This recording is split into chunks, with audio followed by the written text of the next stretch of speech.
Méditation de la communauté des disciples du Christ vivant en ce samedi de la 23e semaine du temps ordinaire, année liturgique C. Évangile de Jésus-Christ selon saint Luc, au chapitre 6, les versets 43 à 49.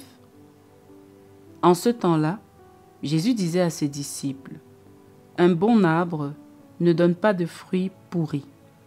Jamais non plus un arbre qui pourrit ne donne de bons fruits. Chaque arbre, en effet, se reconnaît à son fruit. On ne cueille pas des figues sur des épines. On ne vendange pas non plus du raisin sur des ronces. L'homme bon tire le bien du trésor de son cœur qui est bon, et l'homme mauvais tire le mal de son cœur qui est mauvais, car ce que dit la bouche, c'est ce qui déborde du cœur. Et pourquoi m'appelez-vous en disant « Seigneur, Seigneur » et ne faites-vous pas ce que je dis ? Quiconque vient à moi, écoute mes paroles et les met en pratique. Je vais vous montrer à qui il ressemble. Il ressemble à celui qui construit une maison. Il a creusé très profond et il a posé les fondations sur le roc.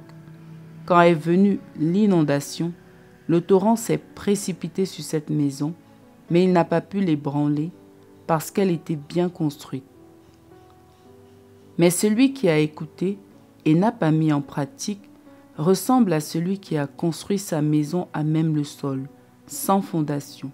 Le torrent s'est précipité sur elle et aussitôt, elle s'est effondrée. La destruction de cette maison a été complète. Acclamons la parole de Dieu. Méditation. Frères et sœurs bien-aimés dans le Seigneur, que la grâce de notre Seigneur Jésus-Christ abonde dans chacune de nos vies. Ce matin, le Seigneur Jésus-Christ s'adresse à ses disciples, à tous ceux qui ont décidé de marcher à sa suite. Tout dans la vie chrétienne est une question de choix. Les choses n'arrivent pas au hasard. Si nous voulons porter du bon fruit, nous devons opérer des choix, agir afin que cela arrive. En effet, le Seigneur nous dit qu'un bon arbre ne produit pas de mauvais fruits. Un bon cœur ne produit pas de mauvaises paroles. C'est à la qualité du fruit, à la qualité de nos paroles, qu'on peut juger de quel type d'arbre, quel type de cœur nous avons. Un bon cœur ne produit pas des paroles de médisance, des insultes, des calomnies, des paroles de haine. Non, même dans la colère, un bon cœur demeure bon dans les paroles. On ne peut pas être rempli de l'amour de Dieu et aussi de jalousie, de haine, de méchanceté, de luxure et de mensonge. Le bon arbre est bon parce que ses fruits sont bons. Comment produire alors de bons fruits ? Il faut veiller à sa source. Quelle est notre source ? De quoi nourrissons-nous notre cœur, notre âme à longueur de journée ? Qu'est-ce que nos yeux voient, nos oreilles entendent ? Est-ce que la parole de Dieu, les livres édifiants, les émissions éducatrices sont notre lot quotidien ? Quels sont ceux avec qui nous passons notre temps ? Sommes-nous entourés de personnes qui nous rapprochent de Dieu et qui nous élèvent par leur caractère, ou est-ce le contraire ? La parole de Dieu est-elle notre rocher, la fondation de notre vie ?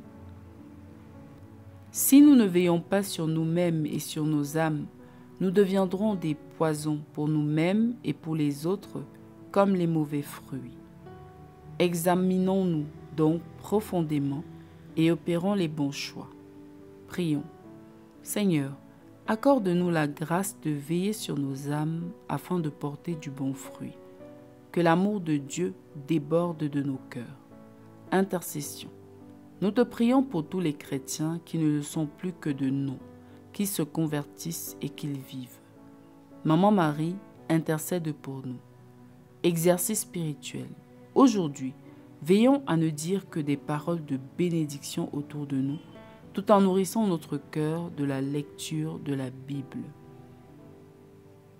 Loué soit Jésus-Christ à jamais.